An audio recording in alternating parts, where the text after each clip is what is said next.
उसमें बीएड वाले क्यों नहीं आएंगे? पिछले 6 फेज में जब बीएड आए हैं, इसमें भी आना चाहिए बीएड को। यही तो मेन पेज है।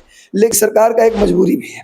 मजबूरी मुझे लगता है ये है कि जो 6th फेज की जो वैकेंसी थी, उसके कुछ सरकार का एक मजबूरी भी है। मजबूरी मुझे लगता है ये है कि जो 6th फेज की जो वैकेंसी थी, उसके कुछ। नमस्कार, आप देख रहे हैं एमएसपी न्यूज। मेरे राइट साइड रजनीश सर बैठे हुए हैं, जो मिशन आईएएस के एक वरिष्ठ टीचर हैं। सर, स्वागत है आपका। Thank you so much Satyam ji.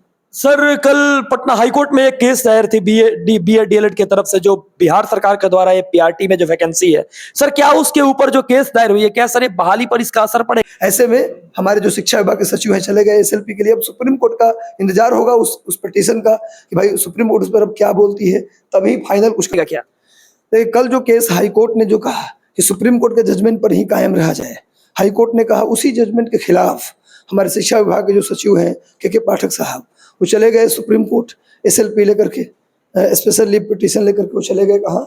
Supreme court. तो वो उसको ले जाने का असर तो मुझे लगता नहीं पड़ेगा, सुप्रीम कोर्ट के जजमेंट पे ही कायम रहना पड़ेगा। फाइनली तो माननीय सर्वोच्च न्यायालय से बड़ा कोई अदालत नहीं है, उसके आदेश को पूरे भारतवर्ष में कोई भी नागरिक है मानना पड़ेगा। हर एक हाई कोर्ट को मानना पड़ेगा और जितने सिस्टम्स हैं उसको मानना पड़ेगा। ये फाइनल है मेरे हिसाब से, यानी पीआरटी में बीएड अलाउ नहीं होंगे। लेकिन वो चले गए, इसके पीछे का वजह मुझे लगता है कि सरकार का एक मजबूरी भी है। मजबूरी मुझे लगता है ये है कि जो 6th फेज की जो वैकेंसी थी, उसके कुछ सीट को 7th फेज यानी टीआरई 1 में डाला गया। अब तो बचा हुआ सीट 6th फेज का टीआरई 1 में डाल दिया गया, तो वो सीट 6th फेज का है और टीआरई 1 में डाला गया। तो बीएड वाले का आरोप है कि यदि हमको पीआरटी से बाहर किया गया तो फिर हम तो 6th फेज के हमारा सीट इसमें लाया गया टीआरई 1 में, तो फिर 6th फेज में जो लोग सेलेक्ट हो गए बीएड वाले, उनको भी निकाला जाए। हम अकेले क्यों निकलेंगे? 6th फेज में जो बच्चे सेलेक्ट हो गए, टीचर बन गए, उनको भी नौकरी से हटाया जाए। क्योंकि उस 6th फेज के कुछ सीट को 7th फेज में डाल दिया गया, टीआरई 1 में डाल दिया गया। 32,000 सीट, तो 32,000 सीट के लिए हमको बाहर किया जा रहा है बीएड वालों को। तो फिर जो लोग बचे हुए, जहां से हमारा सीट लाया गया, उसमें जो लोग सेलेक्ट हो गए, उनको भी क्या किया जाए? बाहर किया जाए।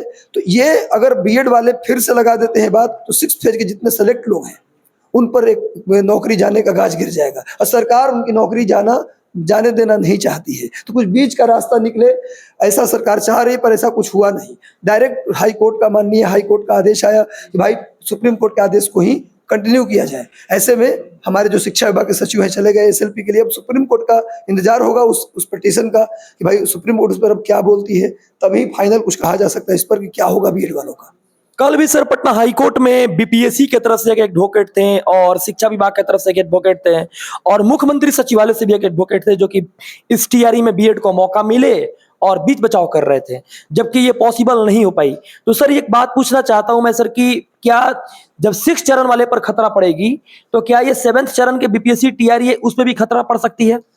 बीपीएससी 7th फेज में जो टीआरई है ना, उसमें 32,000 सीटों को काट लिया जाएगा। 6th फेज के 32,000 सीट ज्यादा से ज्यादा क्या होगा? हटा दिया जाएगा। 79,000 जो सीट है, 32,000 माइनस करके रिजल्ट दे देंगे। लेकिन सर ये तो अधिसूचना जो जारी किया गया था 32,000 सीट की, हर जिला से कितने सीट है, कौन सा जिला से कितना सीट काटना है, ये कैसे पॉसिबल है सर? नहीं, ये तो पता चल जाएगा किस जिले से कितना सीट आया था, 6th फेज में किस जिला में कितना सीट आया था, ये तो आराम से पता चल जाएगा।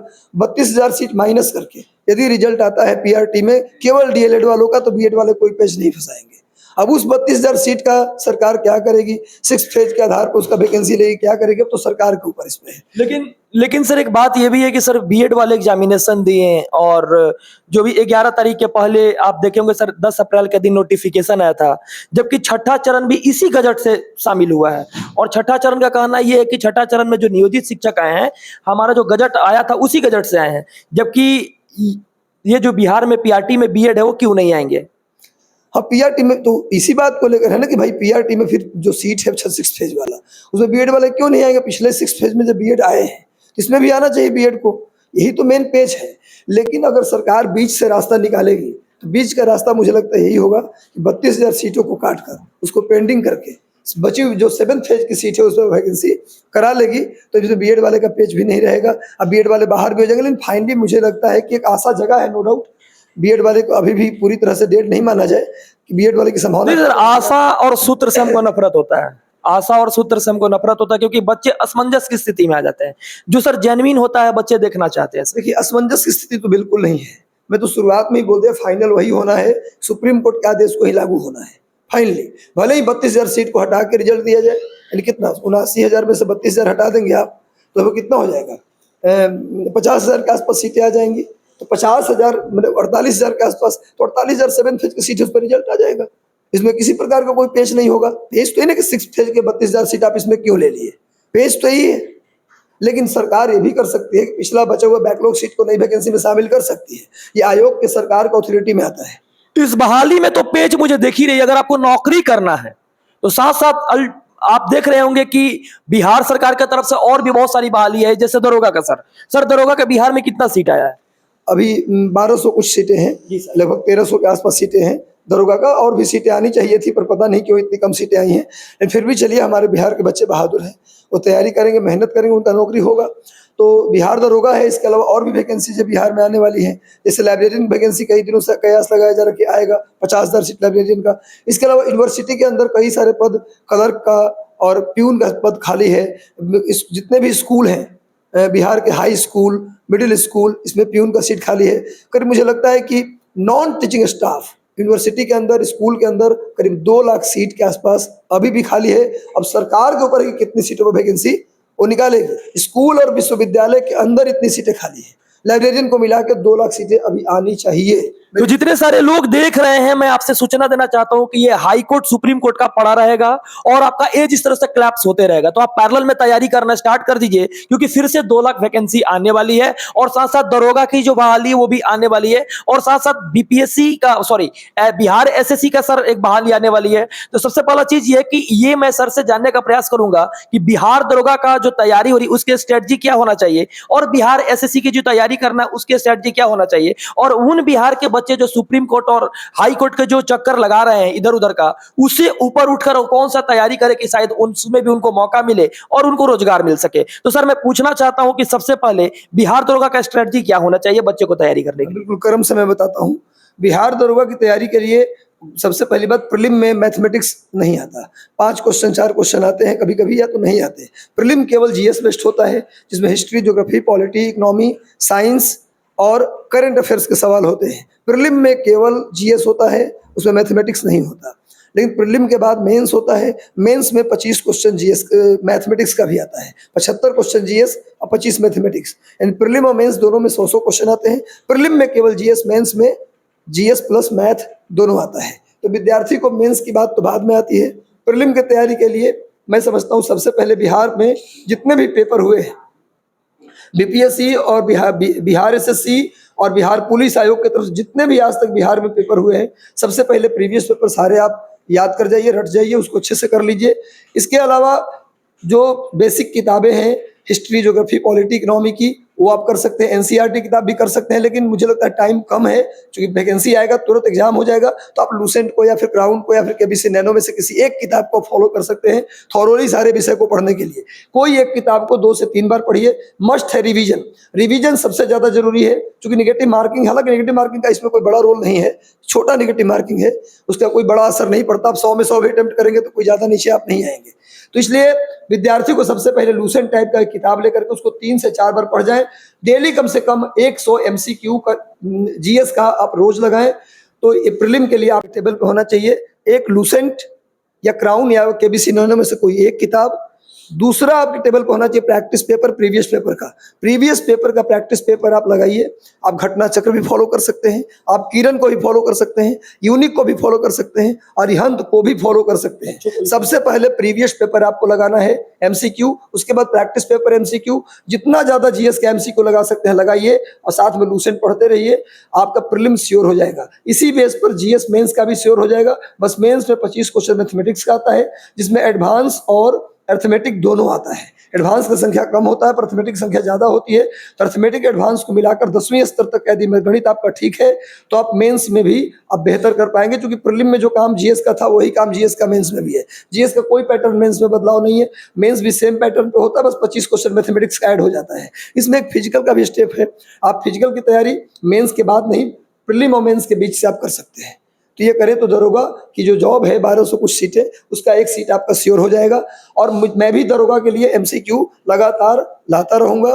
हमेशा जो 120 क्वेश्चन, सॉरी 100 क्वेश्चन का जो उनका पेपर होता है, उसका सीरीज मैं यूट्यूब चैनल पर लगातार डिटेल डिस्कशन के साथ लाता रहूंगा। बच्चों को जहां जहां जिस चैप्टर में दिक्कत होगी पूरा चैप्टर फ्री में आकर पढ़ाऊंगा। जहां जहां आप लोग भी मुझे सलाह देंगे कि सर ये चैप्टर बच्चे बोल रहे थे ऐसे पढ़ाने के लिए, तो वो सब काम हम करेंगे बच्चों के लिए। बस आप लगातार बच्चों के लिए इंफॉर्मेशन देते रहिए। तो जो लोग दरोगा का तैयारी करना चाहते हैं, आप लोग की जो समस्या होगी वो कमेंट सेक्शन में जरूर बताइएगा। लेकिन सर बीएसएससी जो 9 साल की बाद वैकेंसी आई है, उनकी तैयारी करने की स्ट्रेटजी क्या होगी? क्योंकि देखिए सर, जो लोग डीएलएड वाले थे, जिनकी मतलब लगभग 80 से 1 लाख, जो 2 लाख 3 लाख कैंडिडेट जो भी डीएलएड वाले बैठे, 2,80,000, तो उन लोग तो अब तो एग्जामिनेशन दे दिए। पता नहीं ये सुप्रीम कोर्ट हाई कोर्ट का चक्कर कब तक चलता रहेगा। आपके पास एक अपॉर्चुनिटी और आई है जॉब के लिए, सर उनके लिए क्या कहिएगा?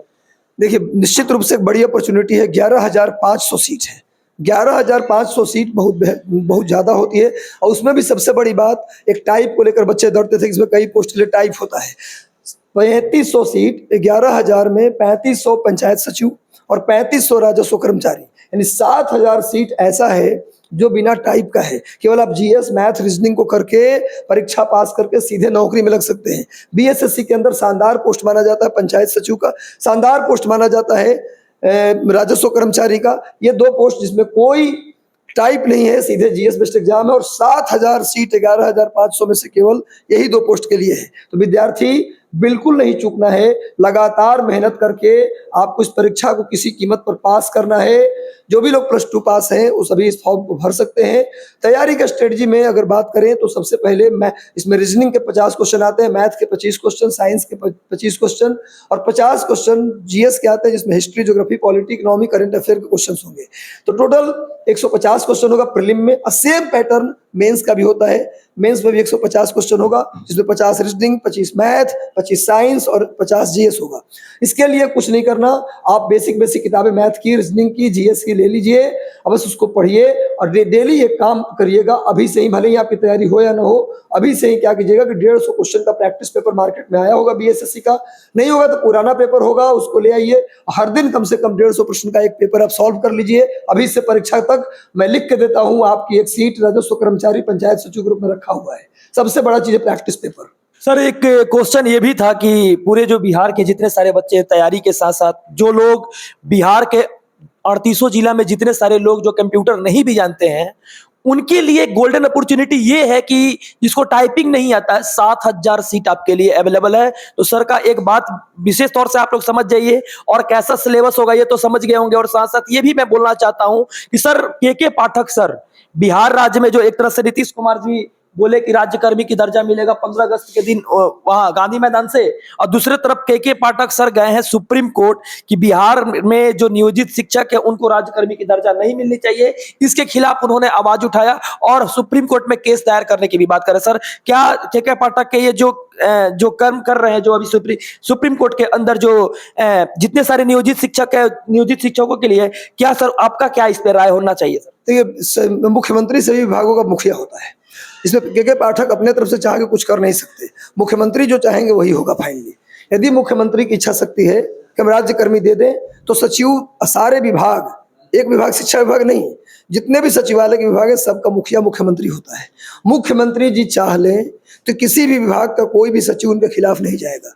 अब अगर सचिव उनके खिलाफ जा रहा है तो मुझे लगता है मुख्यमंत्री के सहारा होगा या जो भी होगा, मुझे इस पर जाना नहीं है। लेकिन राज्यकर्मी का दर्जा बिल्कुल नहीं हो, जो शिक्षक को मिलना चाहिए। बहुत दिनों से वो लोग प्रयास कर रहे हैं, इतने दिनों से पढ़ा रहे हैं, एक्सपीरियंस है, उनको राज्यकर्मी का दर्जा मिलना चाहिए। मैं सरकार से अपील करता हूँ कि यदि ऐसा है तो उनको राज्यकर्मी का दर्जा बेशक उनको दिया जाए, क्योंकि बहुत दिनों से वो नौकरी कर रहे हैं, बहुत कम पैसों में भी उन्होंने नौकरी की है। तो इतने एक्सपीरियंस के बाद, इतने कम पैसे मिलने के बाद उनका वो हकदार है राज्यकर्मी का। और मुख्यमंत्री जी अगर चाहेंगे, इच्छा शक्ति होगी, तो कोई सचिव उचिव का इसमें कुछ नहीं होता, वो दे सकते हैं। सर तो अपर मुख्य सचिव लास्ट में सर आखिर किसी के इशारा पे ही गए होंगे? क्योंकि मुख्यमंत्री, सर ये तो मैं नहीं बता सकता, क्योंकि मुझे ना तो मुख्यमंत्री से बात होती है और नहीं सचिव से बात होती है। इस बात को मैं नहीं कह सकता अनुमान के आधार पर किनका इशारा है, ऐसा कहने के भागी में हकदार नहीं हूँ। लेकिन जो भी हो, मुख्यमंत्री जी हमारे स्वच्छ छवि के हैं, मुख्यमंत्री जी हमारे ईमानदार छवि के हैं। और निश्चित रूप से आज जो शिक्षक की इतनी बड़ी भर्ती आप देख रहे हैं नियोजित शिक्षक के रूप में भी, निश्चित रूप से मुख्यमंत्री जी के प्रयास से यह संभव हो पाया। इससे पिछले भी सरकारें मैंने देखी हैं, लोग बीएड धारी लोग खेतों में काम करने को मजबूर थे, लेकिन वो उन लोगों को आशा का किरण जगाया मुख्यमंत्री जी ने। आज ये नियोजित शिक्षक बनाया उन लोगों को। तो निश्चित रूप से मुख्यमंत्री जी का अगर वादा है, उन्होंने आज तक जो भी प्रॉमिस किए हैं वो सब पूरे किए हैं। आज नहीं तो कल उसको मुख्यमंत्री जी श्योर पूरा करेंगे। मुझे मुख्यमंत्री जी की ईमानदार छवि, उनके बातों पर पूरा भरोसा है, ऐसा वो करेंगे। छोटी मोटी इधर उधर की अफवाहें तो उड़ती ही रहती है राजनीति में, इस पर हम लोगों को ध्यान नहीं देना चाहिए। अंततः मैं यही कहूंगा कि कोर्ट केस का चक्कर लगातार शिक्षा विभाग से बनी रहेगी। कभी हाई कोर्ट, कभी सुप्रीम कोर्ट, कभी ये कोर्ट, कभी वो कोर्ट, लगातार ये पेज फंसता रहेगा और आपकी एज क्लैप्स होते रहेगी। तो लगातार जो बिहार के अंदर होने वाली बहाली है, उस अपॉर्चुनिटी को आप लोग अपनाते रहिए और लगातार तैयारी में बने रहिए जब तक आपकी रोजगार नहीं हो जाती है। चाहे वो फील्ड दरोगा का हो, चाहे वो फील्ड टीचर का हो, चाहे वो फील्ड बिहार एसएससी का हो, जो भी फील्ड आपको मिलता है लगातार आपको बने रहिए, बनाना चाहिए। और जब तक आपकी एज है तब तक आप लगातार मेहनत करते रहिए। और मेहनत करते के साथ साथ आप अगर सत्य के आधार पर न्यूज देखना चाहते हैं तो आप सब्सक्राइब कीजिए एमएसपी न्यूज को। और साथ साथ अंत में सर कोई न्यूज युवाओं के लिए जो सर बिहार को आप देना चाहते हैं। बिल्कुल आपके तरह आपकी बातों को ही हम रिपीट कर देते हैं कि बिल्कुल जहां अपॉर्चुनिटी आपको मिले उसको अपनाइए। रिजिड मत बनिए कि मैं शिक्षक ही बनूंगा, मैं शिक्षक ही बनूंगी। रोजगार इंपॉर्टेंट है, क्योंकि बिहार उत्तर प्रदेश में कोई रोजगार की उतनी बड़ी संभावनाएं नहीं है। उन संभावनाओं के बीच यदि वैकेंसी आए तो उसको पकड़ने में ही भला है। तो तैयारी का, चूंकि जीएस आपको अलग से पढ़ना नहीं पड़ेगा, रीजनिंग मैथ वहाँ भी था, यहाँ भी है, तो इसलिए अलग से कुछ पढ़ना नहीं, इसकी तैयारी करेंगे तो आगे शिक्षक भर्ती में भी काम आएगा। इसलिए आपको अपॉर्चुनिटी पकड़ लेना चाहिए। और बाकी हमारी शुभकामनाएं बच्चों के साथ है। जब आप जो कहेंगे, जिस तरीके से कहेंगे, बच्चों को हम पढ़ाएंगे यूट्यूब पे आकर के, और लगातार उनके लिए प्रैक्टिस पेपर, एमसीक्यू वगैरह लाते रहेंगे।